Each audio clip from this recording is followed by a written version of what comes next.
Hello दोस्तों, आज मैं आपको क्लास 10 के चैप्टर 1 जो कि रियल नंबर है उसमें आज मैं ये बताऊंगा कि जैसे आपने √2, √3, √5, √7, √11, √13, √17 इस तरह के क्वेश्चन को इर्रेशनल प्रूव करना है हमें। इर्रेशनल नंबर है ये, ठीक है ना, इसको प्रूव करना है हमें। तो इसमें से कुछ भी आ सकता है, ये हो ये, इनमें से कोई सा भी नंबर कोई सा भी आ सकता है। इनको ही हमें प्रूव करके बताना है कि ये सभी इर्रेशनल नंबर्स हैं। तो हम एक एग्जांपल लेते हैं, ठीक है। √5 ये हमें to be prove that it is a irrational number, ठीक है। हमें ये इसको प्रूव करके दिखाना है।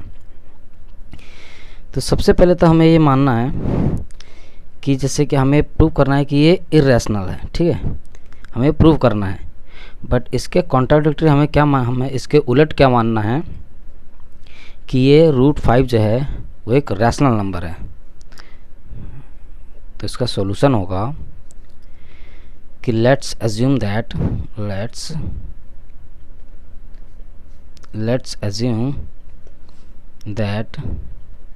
if on the contrary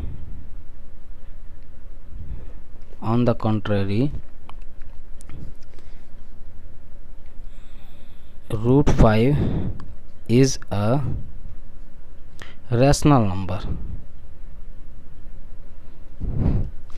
हमें प्रूव करना है कि इरेशनल नंबर है, तो इसके कॉन्ट्राडिक्टरी हमें फाइंड करना है। हमें प्रूव करना है कि एक इरेशनल नंबर है, तो हम एक ऐसी थ्योरी, कॉन्ट्राडिक्टरी थ्योरी लेकर के चलेंगे, मतलब इसके बिल्कुल उलट। जैसे ये √5 इरेशनल है तो ये मान के चलेंगे कि ये एक रैशनल नंबर है। तो कॉन्ट्राडिक्टरी थ्योरी जब हम मान के चलेंगे तो उसमें सिंपली जैसे रैशनल नंबर होते हैं उसी तरह से लेकर के चलेंगे, ठीक है। तो कह रहा है, मतलब सॉल्यूशन में क्या कहते हैं, √5 ये एक रैशनल नंबर है। अगर ये रैशनल नंबर है तो √5 को हम a बाई बी के रूप में लिख सकते हैं, क्योंकि रैशनल नंबर को हम फ्रैक्शन के रूप में, क्योंकि जितने भी रैशनल नंबर होते हैं उनको हम p/q के रूप में लिखते हैं, फ्रैक्शन के रूप में लिखते हैं, ठीक है। जब फ्रैक्शन के रूप में लिख सकते हैं तो इसलिए हम इसको a/b के रूप में भी लिख सकते हैं। p/q बोलो, a/b बोलो, या आप m/n कोई भी एक नंबर लेकर के आप चल सकते हो, ठीक है। तो अगर ये √5 बराबर a/b के है, ठीक है, तो जहाँ पे a और b is a co-prime number क्या होते हैं कि को-प्राइम नंबर a और b में सिर्फ एक ही कॉमन नंबर होंगे, अदर देन एक के अलावा कोई और कॉमन नंबर नहीं हो सकता है, ठीक है। मतलब एक सपोज करो, एग्जांपल लेते हैं हम, 5 है और 3 है, इनके फैक्टर अगर आप निकालोगे 5 का तो क्या आएगा, 5 1 से निकालोगे 1, 5 का क्या आया 5 × 1। इसी तरह से 3 का अगर आप निकालोगे फैक्टर तो 3 से 1 या 1 से 1, तो 3 को हम ऐसे लिख सकते हैं 3 और 1। तो इन दोनों में क्या है, एक कॉमन है, तो दोनों में जो कॉमन नंबर है ऊपर से प्राइम नंबर भी है, ठीक है। तो a और b इज़ अ को प्राइम नंबर, ठीक है। ये a और b एक को प्राइम नंबर है। a और b यहाँ पे को प्राइम नंबर है। अब नेक्स्ट में क्या है स्क्वेयरिंग बोथ साइड, इसको हम अगर इक्वेशन 1 मान लेते हैं तो अगर इसको हम स्क्वायर करेंगे दोनों साइड में तो √5 whole square equal to a/b whole square. ठीक है, अब √5 का होल स्क्वायर करेंगे, या तो हम इसको 2-3 तरीक़े से कर सकते हैं। √5 into √5 is equal to a²/b² लिख सकते हैं।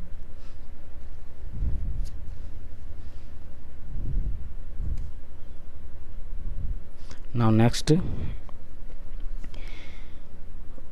√5 और √5 को अगर हम स्क्वायर करते हैं, मतलब √5 को अगर स्क्वायर करते हैं या √5 इंटू √5 को मल्टीप्लाई करते हैं तो 5 आता है। ये आता कैसे है?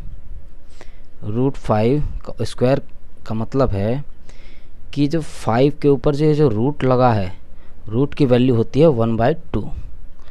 तो इसको हम ऐसे लिख सकते हैं, 5 रूट हटा देंगे तो 1/2, बाहर में स्क्वायर है तो स्क्वायर मल्टीप्लाई में होता है। ठीक है, तो 2 से 2 कट गया तो 5 1 ये आया, तो इसकी वैल्यू होगी 5। ठीक है, या हम इसको ऐसे भी कर सकते हैं, कि √5 इंटू √5 यही है,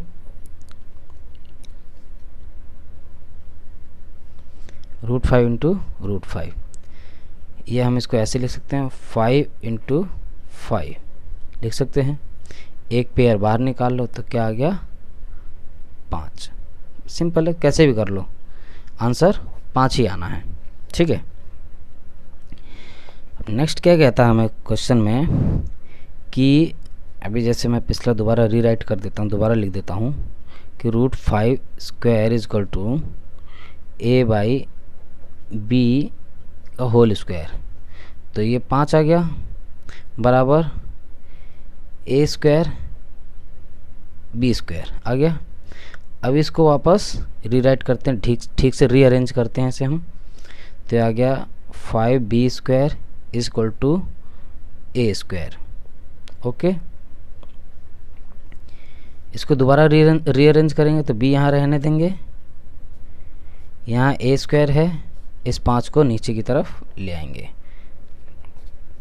ठीक है, इसको मैं इक्वेशन 2 मान लेता हूँ। ठीक है, अब देखिए यहाँ पे क्या कहता है, यहाँ पे देखिए आप, a² जो है वो 5 से डिवाइड हो रहा है। ठीक है, a² जो है वो 5 से डिवाइड हो रहा है। यहाँ पे एक थ्योरम कहती है, यहाँ पे एक थ्योरम है, थ्योरम कहते हैं कि अगर if p² is डिविजल by a तो p इज़ ऑल्सो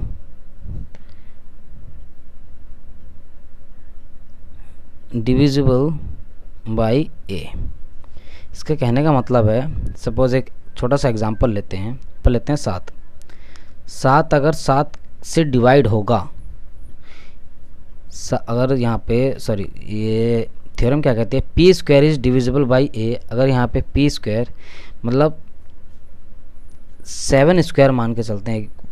ठीक है, अगर 7² अगर यहाँ पे डिविजिबल है 7 से, तो ज़रूर है कि 7 भी डिविजिबल होगा 7 से। तो वही थ्योरम कहती है कि अगर p² अगर p का वर्ग अगर डिविजल बाई है a से, तो p भी होगा डिविजल बाई a। ठीक है, तो उससे डिवाइड हो सकता है। सेम थ्योरी यहाँ पे भी अप्लाई होगी कि अगर, तो यहाँ पे क्या कहता है कि a² if a² is डिविजल by 5, अगर यहाँ पे a² डिविजल बाई 5 के है तो ज़रूर होगा कि ए भी, A is also divisible by 5, divisible होगा। ठीक है, अब यहाँ पे एक चीज़ और एज्यूम करते हैं हम लोग। अब हम यहाँ पे एक एजम्पशन और लेके चलते हैं। ठीक है, हमने यहाँ पे अभी क्या प्रूफ किया है कि ए स्क्वायर जो है वो 5 से डिवाइड करता है, तो ए भी डिवाइड करेगा 5 से। अब इसी तरह से नेक्स्ट लेते हैं हम कि सपोज़ करो यहाँ पे भी एज्यूम करते हैं, ये एजम्पशन है। ठीक है, एजम्पशन है कि ए बराबर 5c, यहाँ पे हम इसको मान लेते हैं, इसको मैं 3 बोल दूँ या जो भी है। ठीक है, इसको मैं इक्वेशन 3 मान लेता हूँ। तो जो इक्वेशन हमने एजम्पशन किया है a इक्वल टू 5c, ठीक है, इसको मैं, ये जो 3 था, इस वैल्यू को इक्वेशन 2 में मैं पुट करता हूँ। ठीक है,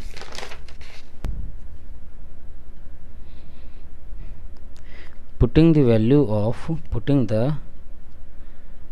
the equation 3 in the equation 2। Equation 2 क्या है?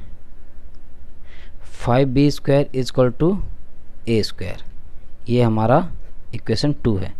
इसके अंदर हमें a is equal to 5c put करना है, तो 5b square is equal to A क्या है? 5c के बराबर, तो यहाँ पे 5c का होल स्क्वायर। तो अगर इसको हम ठीक से लिखें तो 5b square is equal to 25c square होगा। और ठीक से रीअरेंज करें हम लोग तो ये हो जाएगा 25c स्क्वायर डिवाइडेड बाई 5 से कट गया 5 बार में, तो b square is equal to 5c square. ठीक है, और इसको रीअरेंज करें ठीक से, 5 इधर आ जाएगा हमारा, तो c square is equal to b square by 5। तो यहाँ पे हमने क्या, एक बार हमने क्या किया, देखिए दोबारा मैं बताता हूँ आपको। हमने एक बार क्या किया, यहाँ पे पहले हमने यहाँ पे हमने एजम्पशन में क्या लिया था, ये देखिए एजम्पशन में हमने a लिया था और b लिया था। Rational number a by b के रूप में है, और जहाँ आप जानते ही हो कि b कभी रैशनल नंबर में जो b है वो 0 नहीं हो सकता है, जो डिनोमिनेटर है वो कभी 0 नहीं हो सकता। हमने एजम्पशन यहाँ लिया a और b को, तो a को तो हमने प्रूव कर दिया, यहाँ देखिए अब बची थी क्या, b को प्रूव करना। तो b को हमने यहाँ पे प्रूफ किया। तो यहाँ पे सेम थ्योरम क्या कहती है कि theorem by theorem b square is divisible by 5। यहाँ b स्क्वायर डिविजिबल बाई 5 है, then b is also divisible by 5। ठीक है, हमने यहाँ पे इसको प्रूफ किया। पहले हमने प्रूफ किया कि a स्क्वायर डिविजिबल बाई 5 के है, दूसरी बार हमने प्रूफ किया कि b स्क्वायर भी डिविजिबल बाई 5 है। वहाँ पे हमने एक चीज़ और माना था कि वो दोनों को प्राइम नंबर हैं, वहाँ पे दोनों को प्राइम नंबर हैं। हमने स्टार्टिंग में क्या माना था कि a and b are a and b। मैं यहाँ पे दोबारा यहाँ लिखने की ज़रूरत नहीं है, बट फिर मैं समझाने के लिए लिख देता हूँ। a एंड b आर को प्राइम नंबर है, जो हमने स्टार्टिंग में मैंने बताया था। को प्राइम नंबर में दोनों में सिर्फ एक के अलावा और भी कोई कॉमन नहीं हो सकता है।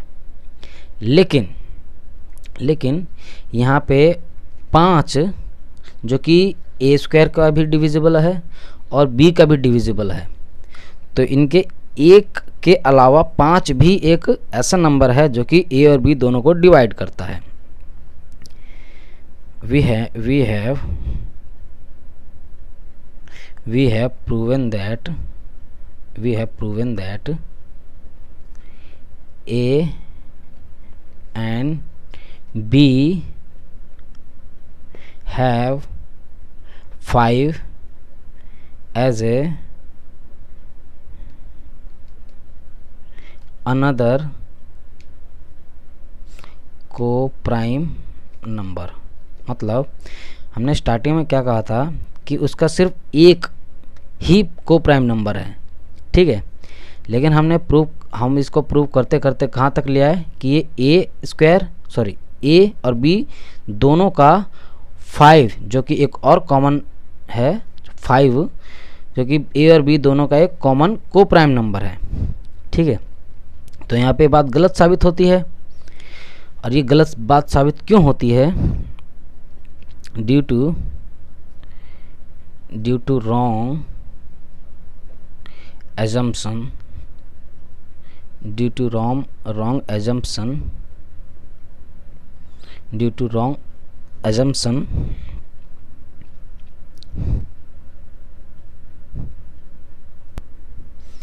यहाँ पे हमने क्या साबित किया है? Due to wrong assumption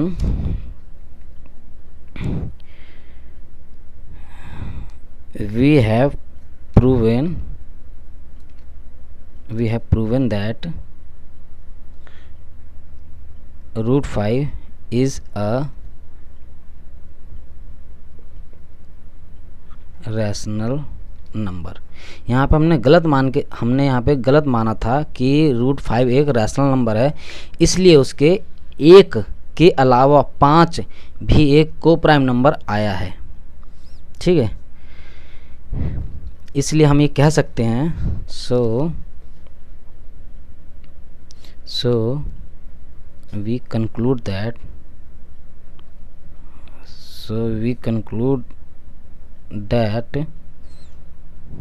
root 5 is a